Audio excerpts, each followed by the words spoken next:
sizlarga va'da qilingan immunitet ko'tarishga va shamollashga qarshi bo'lgan dori retseptini sizlarga hozir aytib beraman.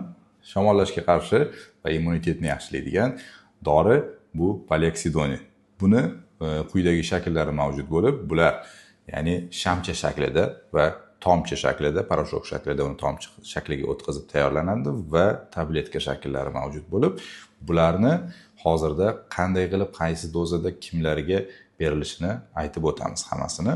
Bafurja, demak, kichkina yosh bolalardan, chaqaloqlardan boshlaydigan bo'lsak, buni chaqaloqlarga asosan tayyor paroshok shakli mavjud bo'lib, uni 2 ml yoki 1 ml suvda aralashtirib tayyorlab olish kerak bo'ladi. Ya'ni toza qaynatilgan suv yoki maxsus eritmada, ya'ni fizrastvorda tayyorlab olishimiz mumkin.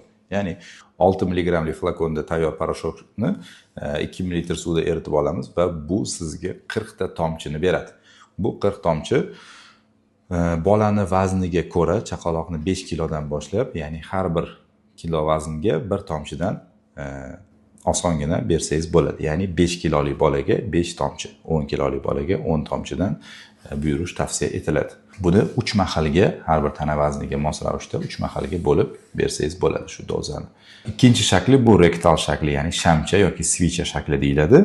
Bu 6 yoshdan boshlab tavsiya qilinadi va 6 mg dozada chiqariladi. Shamcha shaklida ishlatishimiz bu bir mahaldan 10 kun mobaynida ishlatish tavsiya etiladi. Uchinchi shakli bu tabletka shakli bo'lib, bu ham 3 yoshdan 10 yoshgacha bo'lgan bolalarda va 10 yoshdan kattalarga tavsiya etiladi. Buni 3 yoshdan 10 yoshgacha bo'lgan bolalar uchun 12 mg tabletkani yarimta tabletkada 2 mahal til ostiga tavsiya etiladi.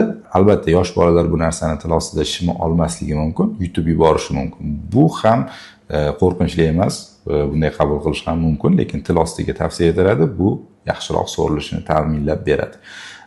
Va 10 yoshdan katta bo'lganlarda va 10 yoshdan kattalar va katta insonlarda bu 12 mg tabletka, bitta tabletkani 2 mahal tavsiya etiladi 10 kun mobaynida til ostiga.